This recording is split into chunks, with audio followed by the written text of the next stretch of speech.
Namaste, I am Dr. Shivangi Chauhan, Consultant Pathologist, Apollo Diagnostics, Delhi.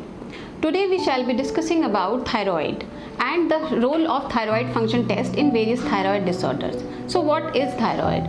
Thyroid is an endocrine organ which is situated in the anterior part of our neck, and it regulates various body functions like metabolism, reproduction, etc.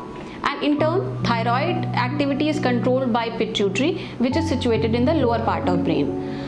So mainly two basic disorders are seen in common practice of thyroid, which is hypothyroidism and hyperthyroidism. So what is hypothyroidism? Hypothyroidism is decreased functioning of the thyroid gland.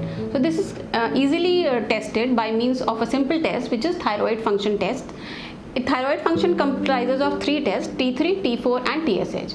So when there is hypothyroidism, T3 and T4 are decreased while TSH is increased. When hypothyroidism is established, certain other tests like thyroid peroxidase antibodies etc. are done to know exact cause of hypothyroidism.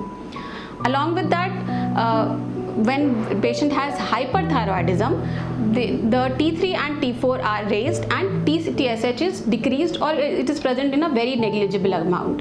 And in hyperthyroidism, sometimes thyroid receptor antibodies are found, which leads to increased thyroid stimulation, leading to hyperthyroidism.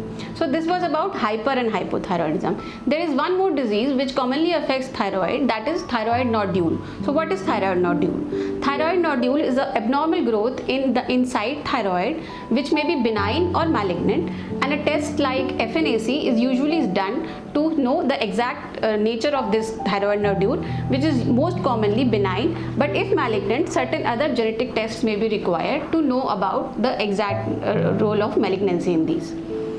Thank you so much.